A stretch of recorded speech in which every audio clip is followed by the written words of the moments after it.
Transaction analysis ആണ് കേട്ടോ പറയുന്നത്. ട്രാൻസാക്ഷണൽ അനാലിസിസ് ഡെവലപ്പ് ചെയ്തത് റിക് ബേർണി എന്ന് പറഞ്ഞ ആളാണ് 1960. ഇതൊരു cognitive behavioural and psycho analytic അപ്രോച്ചിനെ ക്ലബ് ചെയ്തിട്ടുള്ളൊരു അപ്രോച്ചാണ്. ഇതിൽ പേഴ്സണാലിറ്റി, കമ്മ്യൂണിക്കേഷൻ, ബിഹേവിയർ ഒക്കെ എങ്ങനെയാണ് സോഷ്യൽ കോണ്ടെക്സ്റ്റിൽ എന്നുള്ളതിനെ കുറിച്ചിട്ടാണ് അണ്ടർസ്റ്റാൻഡ് ചെയ്യുന്നത്. ഇതിൽ കോർ അസംഷൻ എന്ന് പറഞ്ഞു കഴിഞ്ഞാൽ people are okay, have the capacity to think and can change എന്നുള്ളതാണ് കോർ അസംഷൻ. പീപ്പിൾ ഓക്കെയാണ്, അവർക്ക് തിങ്ക് ചെയ്യാനും മാറാനുള്ള കപ്പാസിറ്റി ഉണ്ട് എന്നുള്ളതിൻ്റെ കോർ അസംഷൻ വരുന്നത്. ഇതിൽ 3 ഈഗോ സ്റ്റേറ്റ്സ് ആയിട്ട് സ്ട്രക്ചർ ചെയ്തിട്ടുണ്ട്. ഹ്യൂമൻ പേഴ്സണാലിറ്റിയുടെ 3 ഈഗോ സ്റ്റേറ്റ്സ് ആയിട്ട് സ്ട്രക്ചർ ചെയ്തിട്ടുണ്ട്. ആ ഈഗോ സ്റ്റേറ്റ്സ് എങ്ങനെയാണെന്ന് വെച്ച് കഴിഞ്ഞാൽ നമ്മളെങ്ങനെയാണ് അതായത് നമ്മളെങ്ങനെയാണ് കമ്മ്യൂണിക്കേറ്റ് ചെയ്യുന്നത്, ട്രാൻസാക്ഷൻ നടത്തുക, കമ്മ്യൂണിക്കേറ്റ് ചെയ്യുന്നത് മറ്റുള്ളവരുമായിട്ട് എന്നുള്ളതിനെ അനുസരിച്ചിരിക്കും ഏത് ഈഗോ സ്റ്റേറ്റിലാണ് നമ്മൾ എന്നുള്ളത്. സോ അതിൽ ആദ്യത്തെ പാരൻറ്റ്, അഡൽട്ട്, ചൈൽഡ്, ഇങ്ങനെയാണ് 3 ego state. Parent, adult, child. പാരൻറ്റിൽ വരുന്നത് ഈ പാരൻറ്റിലെ ബിഹേവിയറും തോട്ടും ഫീലിങ്സൊക്കെ പാരൻസിൽ നിന്ന് അല്ലെങ്കിൽ അതോറിറ്റി ഫിഗറിൽ നിന്ന് കോപ്പി ചെയ്തിട്ടുള്ളതായിരിക്കും. നമ്മൾ എൽഡർ ആയിട്ടുള്ളവരെ റെസ്പെക്റ്റ് ചെയ്യണം എന്ന് പറയുന്നതൊക്കെ പൊളൈറ്റ് ആവണം എന്നുള്ളതൊക്കെ എന്താണ് ഈ പാരൻറ്റ് ഈഗോ സ്റ്റേറ്റിൽ വരുന്നത്. പിന്നെ അഡൽട്ടിൽ വരുന്നത് ഈ നമ്മുടെ തോട്ടും ബിഹേവിയറും ഫീലിങ്സൊക്കെ റാഷണലാവും, ലോജിക്കലാവും, അതുപോലെ ഒബ്ജക്റ്റീവ് റെസ്പോൺസ് ആയിരിക്കും. അതായത് ഫാക്ട്സ് ബേസ് ചെയ്തിട്ടൊക്കെ ആയിരിക്കും നമ്മൾ റിയാക്ട് ചെയ്യുന്നതിന് മുമ്പ് നമ്മൾ ചിന്തിക്കാം. പിന്നെ ചൈൽഡ് എന്ന് പറഞ്ഞാൽ ഇമോഷൻസും ബിഹേവിയറൊക്കെ എന്താണ് നമ്മൾ ചൈൽഡ്ഹുഡിനെ റീപ്ലേ ചെയ്യുന്ന പോലെ ആയിരിക്കും. ലൈക്ക് നമ്മൾ സ്കെയർഡ് ആവുക, അപ്പോൾ നമുക്ക് കരയണമെന്ന് തോന്നുക, അങ്ങനെയൊക്കെയുള്ള 3 പാരൻറ്റ്, അഡൽട്ട്, ചൈൽഡ്. ഇങ്ങനെ 3 ഈഗോ സ്റ്റേറ്റിലാണ് നമ്മുടെ കമ്മ്യൂണിക്കേഷൻ ട്രാൻസാക്ഷനെ ഡിഫറൻഷ്യേറ്റ് ചെയ്തിട്ടുള്ളത്. ഇനി healthy individual like shift flexibility between these ego States എന്നാണ് പറയുന്നത്. അവർ ഫ്ലെക്സിബിളായിരിക്കും.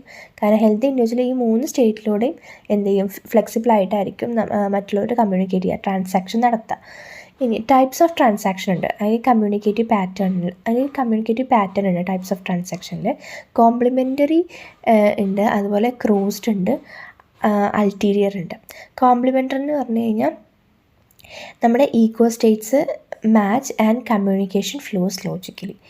അതായത് നമ്മുടെ ഈഗോ സ്റ്റേറ്റുമായിട്ട് മാച്ച് ചെയ്തിട്ട് കമ്മ്യൂണിക്കേഷൻ ലോജിക്കലി ഫ്ലോ ചെയ്യുന്നത്. അതിൻ്റെ ഔട്ട്കം എന്ന് പറഞ്ഞു കഴിഞ്ഞാൽ ഇഫക്റ്റീവ് ആൻഡ് സ്മൂത്ത് ആയിട്ടുള്ള ഒരു കമ്മ്യൂണിക്കേഷൻ ആയിരിക്കും. പിന്നെ ക്രോസ്ഡ് ആണ്, അത് അൺഎക്സ്പെക്റ്റഡ് ആയിട്ടുള്ള മിസ്മാച്ച്ഡ് റെസ്പോൺസസ് വരും ബിറ്റ്വീൻ ഈഗോ സ്റ്റേറ്റ്സും എന്താ പറയുക മിസ്മാച്ച് ആയിട്ട് അൺഎക്സ്പെക്റ്റഡ് ആയിട്ടുള്ള റെസ്പോൺസ് ആയിരിക്കും വരിക. സോ അത് എന്താ പറയുക നമ്മുടെ കോൺഫ്ലിക്റ്റിലോട്ടോ അല്ലെങ്കിൽ മിസ്അണ്ടർസ്റ്റാൻഡിങ്ങിലോട്ടൊക്കെ ലീഡ് ചെയ്യും. പിന്നെ അൾട്ടീരിയർ എന്ന് പറഞ്ഞു കഴിഞ്ഞാൽ നമ്മളൊരു മെസ്സേജ് പാസ് ചെയ്യുമ്പോൾ ട്രാൻസാക്ഷൻ നടത്തുമ്പോൾ ഒരു ഹിഡൻ മീനിങ്സോ അല്ലെങ്കിൽ എന്തെങ്കിലും ഒരു മോട്ടിവേഷൻ ഉണ്ടാവും ആ ഒരു മെസ്സേജിന് പിന്നിൽ അല്ലെങ്കിൽ ആ ട്രാൻസാക്ഷന് പിന്നിൽ. ഇതിൽ ഒരു മാനിപ്പുലേറ്റീവ് ആയിട്ടുള്ള പ്ലേഫുൾ ഇൻട്രാക്ഷനാണ് ഇവിടെ ഔട്ട്കം ആയിട്ട് വരുന്നത്. പിന്നെ ബെർണറിൻ്റെ തിയറിയിൽ കുറച്ച് ലൈഫ് പൊസിഷൻസിനെ കുറിച്ചിട്ട് പറയുന്നുണ്ട്. Transactional analysis States people develop life position based on early experiences. അതായത് അവർ കുറച്ച് ലൈഫ് പൊസിഷൻസിൽ എന്താ പറയുക ഏറ്റെടുക്കും എന്നുള്ളത്. അത് അവരുടെ ഏർലി എക്സ്പീരിയൻസസ് വഴി നമുക്ക് ലൈഫ് പൊസിഷൻസ് ഉണ്ടെന്ന്. അതിൽ ഫസ്റ്റ് ലൈഫ് പൊസിഷൻ എന്ന് പറഞ്ഞാൽ I am okay, you are okay. അത് ഹെൽത്തി ആൻഡ് ഐഡിയൽ പൊസിഷനാണ്. ഞാനും ഓക്കെയാണ്, നീ ഓക്കെയാണ്. അടുത്തത് പറഞ്ഞാൽ I am not okay, you are okay. ഞാൻ ഓക്കെ അല്ല, നീ ഓക്കെയാണ്. അവിടെ വരുമ്പോൾ ഇൻഫീരിയോറിറ്റി, അതുപോലെ ലോ സെൽഫ് എസ്റ്റീമാണ് അവിടെ വരുന്നത്. ഞാൻ ഓക്കെ അല്ല, നീ ഓക്കെ ആണെന്ന്. I am okay, you are not okay. ഞാൻ ഓക്കെയാണ്, നീ ഓക്കെ അല്ലെങ്കിൽ എനിക്ക് കുഴപ്പമില്ല എന്നുള്ള രീതിയിൽ അതിൽ അരോഗ്യൻസും സുപ്പീരിയോറിറ്റിയാണ് വരുന്നത്. പിന്നെ I am not okay, you are not okay. ഞാനും ഓക്കെ അല്ല, നീയും ഓക്കെ അല്ല. അതിൽ ഹോപ്പ്ലെസ്നെസ്, ഡിപ്രഷൻ എന്നുള്ള രീതിക്കാണ് വരുന്നത്. ലൈഫ് പൊസിഷൻസാണ് വരുന്നത്. പിന്നെ വരുന്നത് ഇതിൻ്റെ ഗോൾസ് എന്തൊക്കെയാണ്. ഇതിൻ്റെ ഗോൾ എന്ന് പറഞ്ഞു കഴിഞ്ഞാൽ ഇത് ക്ലയൻറ്റിനെ ഈഗോ സ്റ്റേറ്റ്സും ലൈഫ് സ്ക്രിപ്റ്റ്സും ഒക്കെ അണ്ടർസ്റ്റാൻഡ് ചെയ്യാൻ ഹെൽപ്പ് ചെയ്യുന്നു. അതുപോലെ തന്നെ like I am okay, you are okay എന്നുള്ള ആ ഒരു ലൈഫ് പൊസിഷനിലോട്ട് എന്തിരിക്കുന്നു മൂവ്മെൻറ്റ് നടത്തി, അതായത് അതിലോട്ട് എത്താൻ വേണ്ടിയിട്ട് എൻകറേജ് ചെയ്യിപ്പിക്കുന്നു. പിന്നെ ഇഫക്റ്റീവായിട്ടുള്ള കമ്മ്യൂണിക്കേഷൻ പ്രൊമോട്ട് ചെയ്യുന്നുണ്ട്. കോൺഫ്ലിക്ട്സ് റെഡ്യൂസ് ചെയ്യാൻ വേണ്ടിയിട്ട് ഇത് പ്രൊമോട്ട് ചെയ്യുന്നുണ്ട്. പിന്നെന്ന് പറഞ്ഞു കഴിഞ്ഞാൽ നമുക്ക് സെൽഫ് അവയർനെസ് കൂട്ടാൻ വേണ്ടിയിട്ട്, പേഴ്സണൽ റെസ്പോൺസിബിലിറ്റി ഇൻക്രീസ് ചെയ്യാൻ വേണ്ടിയിട്ട് ഹെൽപ്പ് ചെയ്യുന്നുണ്ട്. പിന്നെ ഇൻറ്റേർണൽ കോൺഫ്ലിക്ട്സിനെ റിസോൾവ് ചെയ്യാൻ വേണ്ടിയിട്ട് പിന്നെ അതൊക്കെ ഹെൽപ്പ് ചെയ്യുന്നുണ്ട്. ഇതൊക്കെയാണ് ഇതിൻ്റെ ഗോൾസ് വരുന്നത്, ട്രാൻസാക്ഷൻ അനാലിസിസിൻ്റെ ഗോൾസ് വരുന്നത്. ഈഗോ സ്റ്റേറ്റ്സ് അണ്ടർസ്റ്റാൻഡ് ചെയ്യാൻ, ലൈഫ് സ്ക്രിപ്റ്റ്സ് അണ്ടർസ്റ്റാൻഡ് ചെയ്യാൻ, പിന്നെ I am okay you are okay എന്നുള്ള ആ ഒരു പൊസിഷനിലോട്ട്, ലൈഫ് പൊസിഷനിലോട്ട് എത്താൻ വേണ്ടി എൻകറേജ് ചെയ്യുന്നുണ്ട്. ഇഫക്റ്റീവ് കമ്മ്യൂണിക്കേഷന് വേണ്ടിയിട്ട്, കോൺഫ്ലിക്ട്സ് റെഡ്യൂസ് ചെയ്യാൻ വേണ്ടിയിട്ട്, സെൽഫ് അവയർനെസ് ഇൻക്രീസ് ചെയ്യാൻ വേണ്ടിയിട്ട്, പേഴ്സണൽ റെസ്പോൺസിബിലിറ്റി ഇൻക്രീസ് ചെയ്യാൻ വേണ്ടിയിട്ട്, ഇൻറ്റേർണൽ കോൺഫ്ലിക്ട്സ് റിസോൾവ് ചെയ്യാൻ വേണ്ടിയിട്ടൊക്കെ. പിന്നെ ഇതിൽ കൗൺസിലറിൻ്റെ റോൾ എന്താണെന്ന് വെച്ചാൽ, ഇത് കൗൺസിലർ ഒരു ടീച്ചറായിട്ട്, ഫെസിലിറ്റേറ്റായിട്ട്, അനലിസ്റ്റായിട്ട് ആക്ട് ചെയ്യുന്നു. എന്നിട്ട് ക്ലയൻറ്റിനെ പാസ്റ്റ് ഡിസിഷനിലേക്കും ലൈഫ് സ്ക്രിപ്റ്റ്സൊക്കെ അനലൈസ് ചെയ്യാൻ വേണ്ടി ഹെൽപ്പ് ചെയ്യുന്നു. പിന്നെ ഇതിൽ യൂസ് ചെയ്യുന്ന ടൂൾസ് എന്ന് പറഞ്ഞു കഴിഞ്ഞാൽ structural analysis, script analysis, game analysis ഒക്കെയാണ്.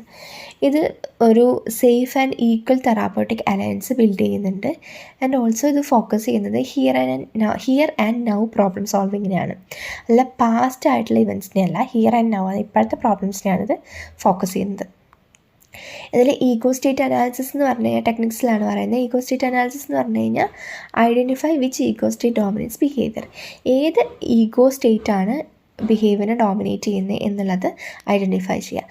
ലൈഫ് സ്ക്രിപ്റ്റ് അനാലിസിസ് എന്ന് പറഞ്ഞു കഴിഞ്ഞാൽ അൺകോൺഷ്യസ് പ്ലാൻസിനെയൊക്കെ എക്സ്പ്ലോർ ചെയ്തിട്ട് ചൈൽഡ്ഹുഡ് ക്രിയേറ്റ് ചെയ്യുക. Explore unconscious plans created in childhood create ചെയ്തിട്ടുള്ള അൺകോൺഷ്യസ് പ്ലാൻസിനെയൊക്കെ എക്സ്പ്ലോർ ചെയ്യുക. പിന്നെ ഗെയിം അനാലിസിസ്, ഇതിൽ നമ്മൾ ഡിസ്ഫങ്ഷണലായിട്ടുള്ള ഇൻട്രാക്ഷൻ പാറ്റേൺസ് ഐഡൻറ്റിഫൈ ചെയ്യുകയും ബ്രേക്ക് ചെയ്യുകയും ചെയ്യുക. റിപ്പിറ്റേറ്റീവ് ആയിട്ടുള്ള ഡിസ്ഫങ്ഷണൽ ഇൻട്രാക്ഷൻ പാറ്റേൺ ഐഡൻറ്റിഫൈ ചെയ്യുകയും ബ്രേക്ക് ചെയ്യുകയും ചെയ്യാം. അതാണ് ഗെയിം അനാലിസിസ്. പിന്നെ കോൺട്രാക്റ്റിങ്ങിൽ നമ്മളൊരു തെറാപ്പിക്ക് ഒരു മ്യൂച്വലായിട്ടുള്ള ഒരു ക്ലിയർ ഗോൾ സെറ്റ് ചെയ്യുക. പിന്നെ റീഡിസിഷൻ തെറാപ്പിയാണ് അടുത്ത വരെ. റീഡിസിഷൻ തെറാപ്പിയിൽ ക്ലയൻറ്റിനെ ഏർലി ലൈഫ് ഡിസിഷൻസൊക്കെ റീറൈറ്റ് ചെയ്യാൻ ഹെൽപ്പ് ചെയ്യാം. പിന്നെ ഇത് വൈഡ്ലി യൂസ് ചെയ്യുന്നത് ഇൻഡിവിജ്വൽ, ഗ്രൂപ്പ് ആൻഡ് എഡ്യൂക്കേഷണൽ സെറ്റിങ്ങിലാണ്. ഇത് പേഴ്സൻ്റെ ഇൻ്റർപേഴ്സണൽ കമ്മ്യൂണിക്കേഷനും ഇമോഷണൽ ഇൻ്റലിജൻസും അതുപോലെ സെൽഫ് അണ്ടർസ്റ്റാൻഡിംഗ് ഒക്കെ ഇമ്പ്രൂവ് ചെയ്യാൻ ഹെൽപ്പ് ചെയ്യുന്നുണ്ട്.